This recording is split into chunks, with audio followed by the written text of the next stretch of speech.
Did you know that in the last 2 decades, the Nigerian makeup industry, in its uniqueness, has grown beyond just brushstrokes? From the era of unmatched foundation undertones and walking out of personal makeup kits, to a huge contributor to the ever-growing and viable beauty and personal care market. Currently worth a whopping 1.26 billion at retail, with an estimate to reach 1.31 billion by 2023. On the Beautycook Show, I will be celebrating the key players in the Nigerian makeup space, highlighting the role they have played in putting our beauty industry on the world map, while sharing key insights, tips, and tricks to help build the rapidly growing list of emerging beauty brands and entrepreneurs. My name is Omontese Ita. This is the Beautycook Show.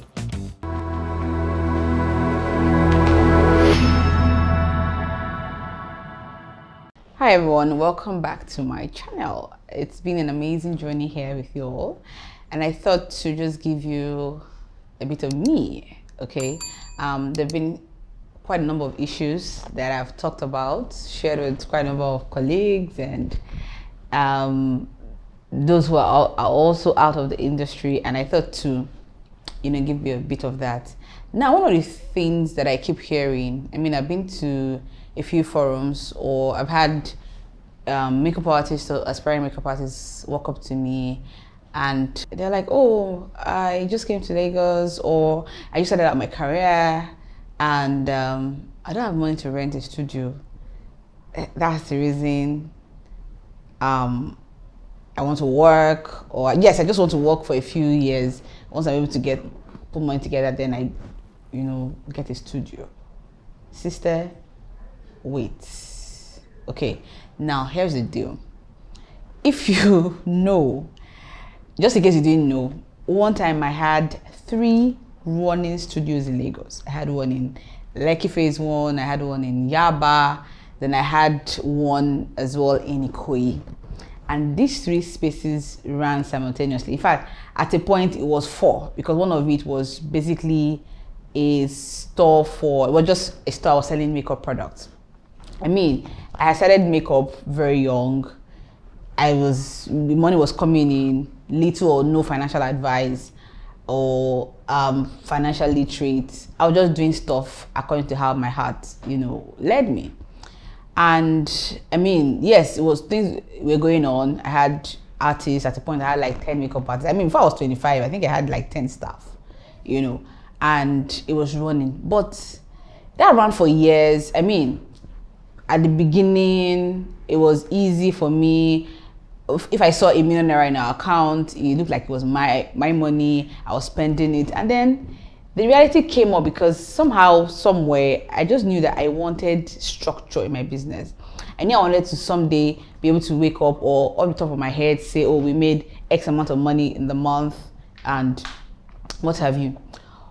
Only for, I think sometime in 2015, then I finally got an accountant who started running my account, and then the numbers became real to me.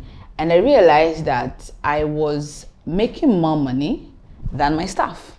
Some months, all my staff put together. Some months it would be that I made 80% of the income and staff just made 20%. And then let me tell you the trick. I was doing this method of commission and salary. So some months, maybe 1 or 2 of my staff will make, let's say her salary is 10,000 naira. Then she gets a commission of 10%. And then the entire month she's made just maybe 30K. I will pay her 10,000. I'll then go ahead again and divide from that 30K she made and then pay her. Hey, I was the one doing the house girl work. Luckily for me, I met my husband's company at first before I married him, and it was another phase for me to realize or to understand how my numbers were really working. And the first did he put that to me? I think he sold that idea to me, and then I also while I started realizing what my numbers were, I realized that I was just doing the house girl work for my staff. And they will still come and say, they will drag leg, I'll come to work today, hammer, increase. And I'm like, increase of what? Like, it was looking like they were literally just coming to work to sit And that's what I was paying them for. And I'm like, I'm not just supposed to be paying you to run a transport company and they're making little or no input. And so the first one I had to go, which was really, really hard for me. Okay, at the point I left the Beautycook Studio. That was okay because the person who was there was defrauding the business and it definitely wasn't great. It was doing well at the beginning, but by the time she became smart on how to pilfer, numbers were no longer adding up and I had to let that go. And then when I did, then it was time for the Yaba studio. That was very, very difficult because the Yaba studio was a place that it was supposed to be like my headquarters, and I put in so much, which is I'm going to come to that. I put in so much to set the place up, tiling. In fact, the only thing I didn't change was the roofing sheet. No, I think I even sorted out the roofing sheets at a point. POP, screwed the walls. I mean, it was standard if you ever came there or if you ever saw the features of that space. So it was not hard for me to let God play because I mean, I had put out fittings, I had, sorted everything, and it was really a very, standard space. But eventually I had to let it go because I could no longer sit there. Then at that time I moved to Lekki. I could no longer sit there. Then the market was no longer, I had outgrown that market as well. I mean, as at what year somebody walking, oh, the makeup, I won't tell the price. They're like, oh, sorry, we can't pay. We're like, okay, so how much do you want to pay? She's like, 1.5. Hey, you're like, madam, I beg. We have to be very courteous, but I'm sorry, ma, it's not, it's not possible. And it was very, very hard, having to hold back to some of the finishing, the furniture, and then let go of some things that we couldn't carry, and that went. And then it then came down to the Lekki one, which was the last one, which was the one that a lot of people knew as well because it was on Admiralty. I mean, I've been on Admiralty since we were like one of the first maybe 10 malls in Lekki then, and it was doing well somehow, and then I had to let that go as well. It was hard. It was really, really hard because one of the things that I had to deal with was the impression. What would people think? Oh, people think that things have really gone bad for me. Because I remember one time my friend called me to say, oh, somebody said your studio was locked, and I didn't know when. I mean, I rarely would curse. I don't believe in cursing anybody. I don't believe in cursing anybody. And I was just like, she's stupid. Like, is she my staff? Is she my client? If she was my client, then she would know that I didn't shut down. So I had to now get myself out of myself and deal with the idea of what will people think, what will people say. People just think that, oh, things have gone really bad for this girl. She can no longer keep up her studio, blah, blah, blah. Then I remembered that 2 years, I think it was a year before then, or 2 years before then, I was in America for like for like a month. And one of the things I did was to have like a brief session with Crystal White, yes. So I had a chat with her, and I also studied the American system, of running makeup artistry.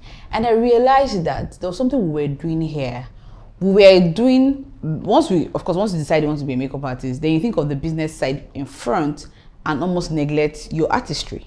You forget that you're an artist first before being a business person.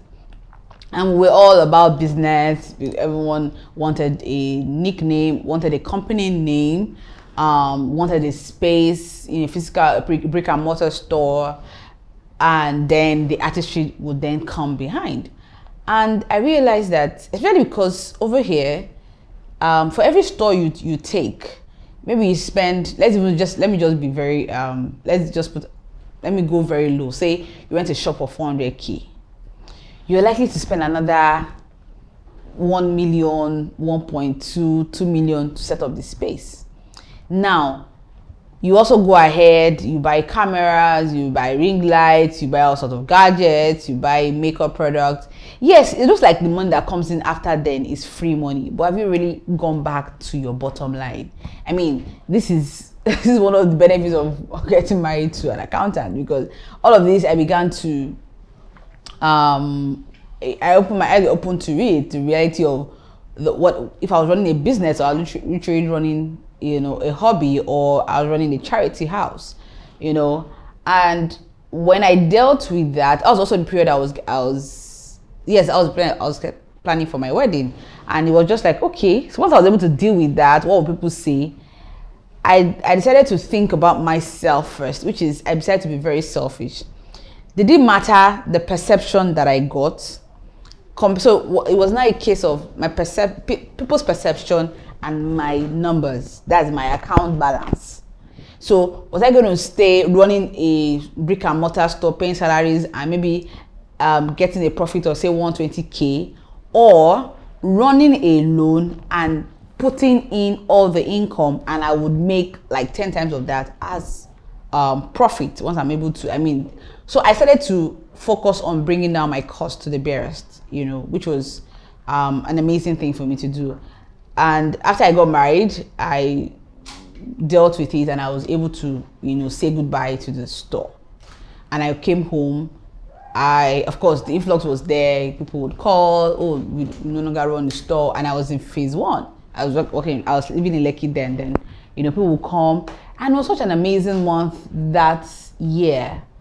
And it was just a sign that, babe, you didn't do anything wrong after all, because unfortunately for me, I didn't even know how much I could make. So I didn't know if I could afford to keep at least one of my staff to be my assistant. I just tell everybody, just go home.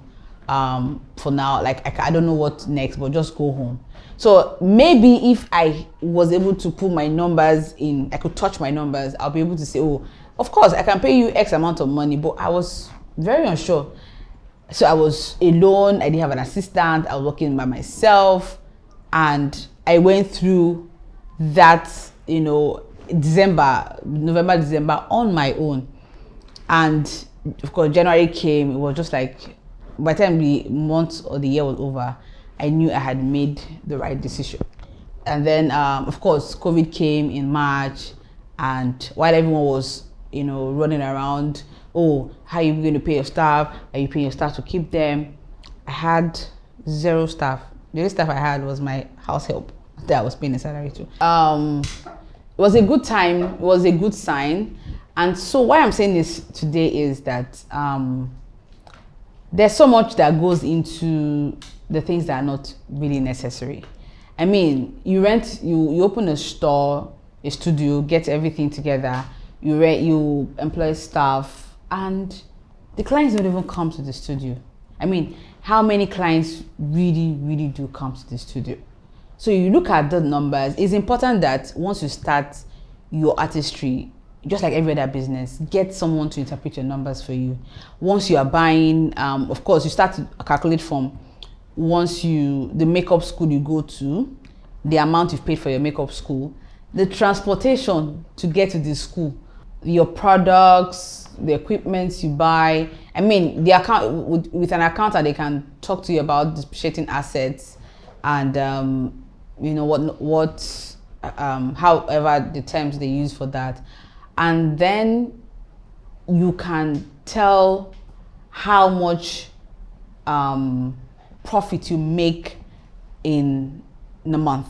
Now, I know it's easy for us to get sponsorship, as well, maybe from a family friend, from a husband, from our parents, and that becomes very inconsequential in the realm of things. We believe it's inconsequential, but it's important as well that you know that, and that also helps you to make an informed decision when you are starting out as well. So I want to just tell you that don't feel bad that you do not have a studio. I was talking to a colleague of mine, and she was just telling me, when we were talking about how things had gone, and she was just telling me that, do you know how we felt with you having 3 studios at a time, and we had 1, and we're just wondering what were you doing differently. But I was literally collapsing under the weight of running all of these spaces at a time. I didn't know how much I was losing, but of course I knew that